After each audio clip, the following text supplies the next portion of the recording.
भरोसा, emotional love story, heart touching love story. ये कहानी एक लव स्टोरी है जहां लड़की के घर वाले लड़के पर बहुत भरोसा करते हैं, लेकिन जब लड़की की शादी पक्की होती है तो क्या होता है।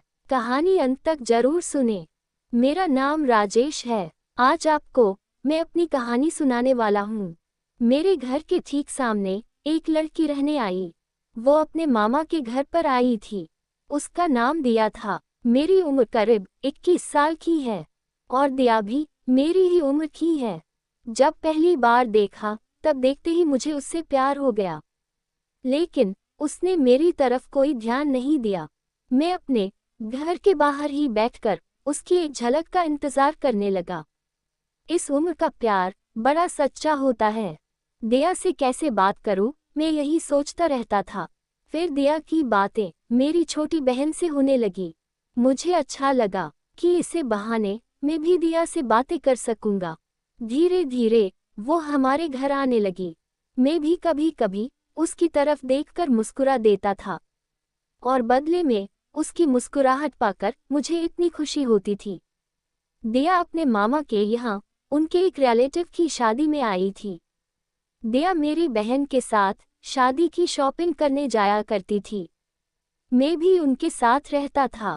मेरे लिए अब ये सब एक सपने जैसा ही था कि दिया के साथ में घूम रहा हूँ, उससे बातें कर रहा हूँ। मैं प्यार में उड़ने लगा था। दिया के जिस रिलेटिव की शादी थी वो हमें भी जानते थे। मैं सारा दिन अपनी बहन और दिया के साथ वही रहता था। शादी में काम करना, मैनेज करना, ये सब काम में करने लगा। उसकी मम्मी भी अब मुझे पहचानने लगी थी। मुझ पर भरोसा करती थी। मुझ पर इतना भरोसा हो गया था कि दिया को मेरे साथ अकेले ही कुछ भी खरीदने और सामान लाने भी भेज दिया करती थी। उसकी मामी जो हमारे सामने ही रहती थी, वो तो पहले ही मुझे अच्छे से जानती थी। मैं अभी के लिए तो सुबह शाम दिया के साथ ही रहता था। मुझे प्यार हो गया था। सपना देखने लगा था शादी का। मेरे दोस्तों को पता चल गया और वो अब मेरी टांग खींचने लगे। मुझे चिढ़ाने लगे, बोलते थे कि दिया को बता दे। मैं मना करता था। दिया का मुझे पता नहीं था उसके मन में क्या है, लेकिन उसकी आंखों में मुझे मेरे लिए कुछ दिखाई देता था। मैंने अपने दोस्तों की बातों को मान लिया और मैंने उसे प्रपोज करने का सोचा। उनके रिलेटिव की शादी के बाद मैंने उसे प्रपोज करने का सोचा।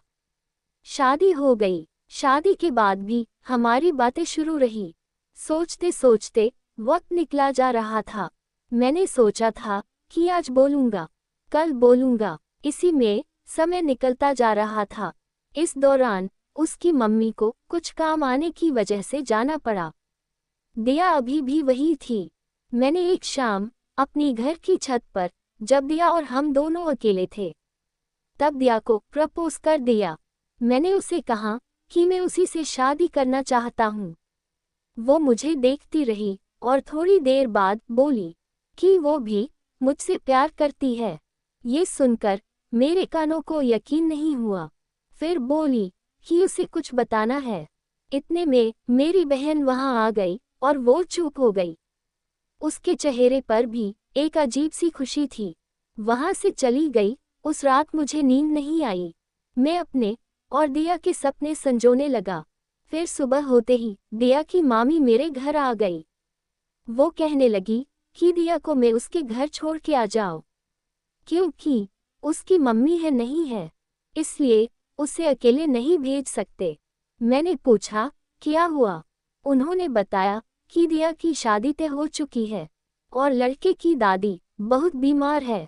वो कह रही है कि उसके सामने ही शादी हो जाए तो अच्छा। शादी तो अभी 6 महीने बाद थी, लेकिन अब शायद 10 दिनों में ही करनी पड़े। उसकी मम्मी भी इसलिए ही गई थी। उनकी बातें सुनकर जैसे मेरे दिल के टुकड़े टुकड़े हो गए। उसका घर हमारे यहाँ से करीब 60 किलोमीटर था। मैं उसे बाइक पर उसके घर छोड़ने वाला था। मैंने भी सोचा कि मैं इतने दिन रुका, एक रात और रुक जाता तो दिया को पता नहीं चलता और न ही मुझे कि वो मुझसे प्यार करती है। दोपहर को हम लोग जाने वाले थे। इस दौरान मेरे दोस्त को भी पता चल गया था। वो मुझे कह रहा था कि अगर लड़की की हाँ है तो तू उसे भगा ले। मैं बाइक लेकर तैयार था। वो अपना छोटा सा बैग लेकर आई और पीछे बैठ गई। बाइक में चला रहा था और मेरे मन में कई ख्याल थे। मेरे दोस्त ने जो बोला था वो भी मैं सोच रहा था। उसने जिस तरह से मेरे कंधे पर हाथ रखा था, मुझे पता लग गया था कि उसके दिल में भी शायद यही चल रहा है। लेकिन हम दोनों ही चुप थे। खामोशी हमारी मजबूरी बयां कर रही थी। उसकी मम्मी और उसकी मामी को मुझ पर इतना विश्वास था कि उन्होंने अकेले ही इसे मेरे साथ भेज दिया। मेरे प्यार पर उनका विश्वास भारी पड़ गया था। मैंने उसे उसके घर छोड़ दिया। बाइक से वो नीचे उतरी। उसकी मम्मी मेरे आते ही मुझे देखकर कहने लगी, चल अंदर चल, धूप में इतना चला कर लाया है। खाना खाए बिना उन्होंने मुझे आने नहीं दिया। उसके बाद मैं वहां से निकल गया। वहां से निकलने के बाद मेरे अंदर एक अजीब सी शांति थी। मुझे बहुत अच्छा लग रहा था। जब कभी कोई हमें अपने दिल में, अपने घर में जगह देता है, तब हमारा फर्ज होता है उनके विश्वास को न तोड़ा जाए, वरना कोई किसी पर भरोसा नहीं करेगा। अगर आपको हमारी ये कहानी पसंद आए तो प्लीज़ हमारे चैनल को सब्सक्राइब, वीडियो को लाइक और शेयर ज़रूर करें। हमेशा की तरह पूरी कहानी पढ़ने के लिए आपको धन्यवाद।